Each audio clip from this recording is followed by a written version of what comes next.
നിയമസഭാ തെരഞ്ഞെടുപ്പിൽ ബിജെപിയുടെ പ്രചരണം കോൺഗ്രസ് ജയിച്ചാൽ അഹമ്മദ് പട്ടേൽ മുഖ്യമന്ത്രിയാവുമെന്ന്. എന്ന കാരണം ഒരു മുസ്ലിം വിരുദ്ധ വികാരം ഭൂരിപക്ഷ സമുദായത്തിൽ ഉണ്ടാക്കി രണ്ട് സമുദായങ്ങളെ തമ്മിൽ ഭിന്നിപ്പിക്കുന്നതിന് വേണ്ടി നടത്തിയ സംഘപരിവാർ തന്ത്രം, അതേ സംഘപരിവാർ തന്ത്രമാണ് ഈ ഒരു പ്രസ്താവനയിലൂടെ AK ബാലൻ നടത്തിയിരിക്കുന്നത്.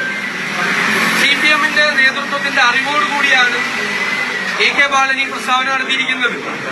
വെള്ളാപ്പള്ളി നടേശൻ നടത്തിയ പ്രസ്താവനയും AK ബാലൻ നടത്തിയ പ്രസ്താവനയും തമ്മിൽ കൂട്ടിവെച്ചാൽ മതി.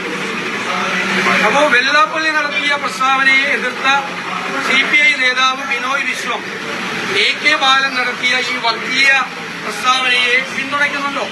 ഞങ്ങൾ അറിയാൻ ആഗ്രഹിക്കുന്നു, അറിയാൻ ഞങ്ങൾക്ക് ആഗ്രഹമുണ്ട്.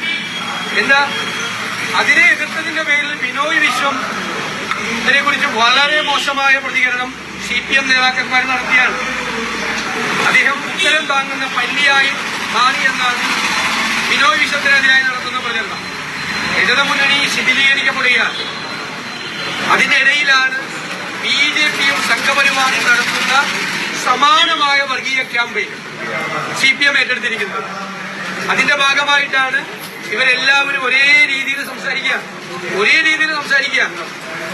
കേരളം, പ്രബുദ്ധ കേരളം, ഈ CPM നേതാക്കളുടെ പ്രസ്താവന കേരളത്തിലെ വിദ്വേഷത്തിന്റെ ക്യാമ്പയിൻ നടത്താൻ വേണ്ടിയിട്ടുള്ള ഈ പ്രചരണം, ഈ തെരഞ്ഞെടുപ്പിനെ സംഘപരിവാർ ചെയ്യുന്നത് പോലെ ആക്കി മാറ്റാനുള്ള ഈ ശ്രമത്തെ ചെറുത്തു തോൽപ്പിക്കും മതേതര കേരളം എന്ന കാര്യത്തിൽ ഞങ്ങൾക്ക് യാതൊരു സംശയവും.